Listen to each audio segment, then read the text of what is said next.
So talking about this whole journey of self-knowing in women, Don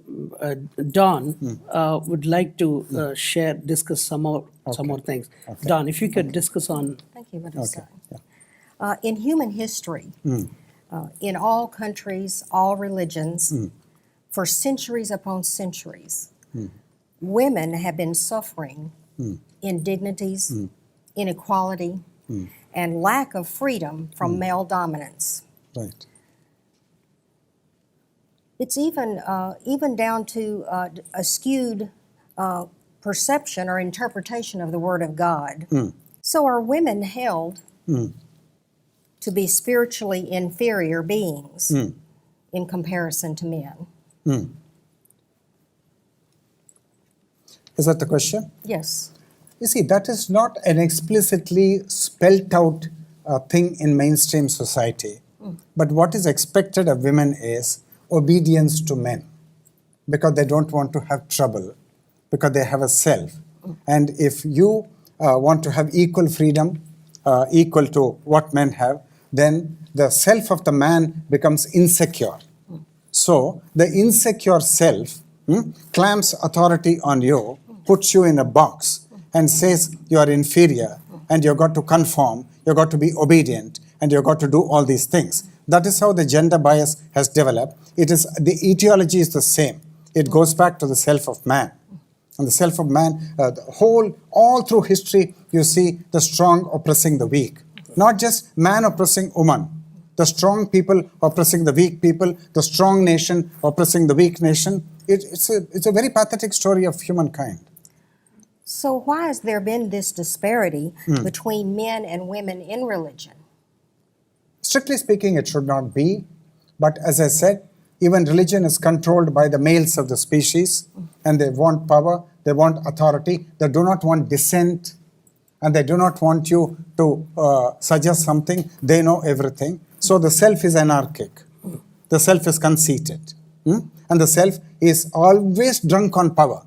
That's why it's dangerous. And the global ethic is very, very clear.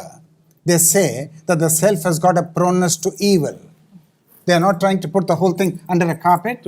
And they are saying something extraordinarily beautiful, the global ethic. They are saying earth cannot be changed for the better without the consciousness of man transforming. It's a signal verdict.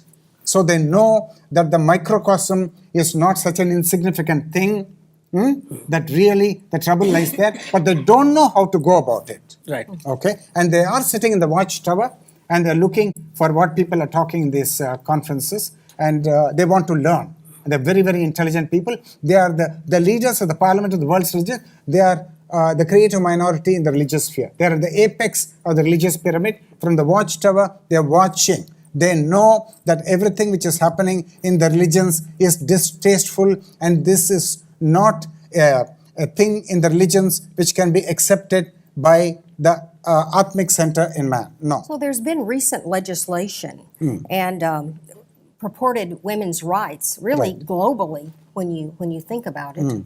And it still seems that women are being disrespected, not equally paid, disregarded. And I ask, is there a difference in these new worldly opportunities and the way we need to look at things?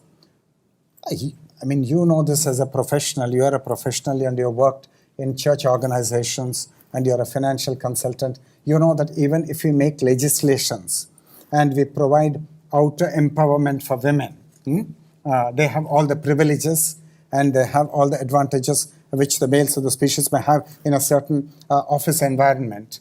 Now, there will be very, very subtle discrimination, very, very subtle domination, and you know that you suffer. So while outer empowerment has come to pass, the inner empowerment is not addressed at all, much less resolved.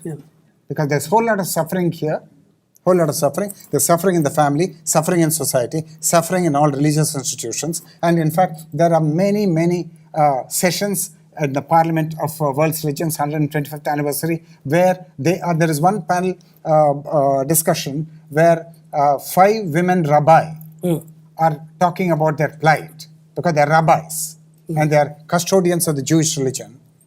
And they go by the book and they know that the gender bias is there. So people are talking, we're very much aware of this. And the problem is not resolved, it's there from the dawn of history.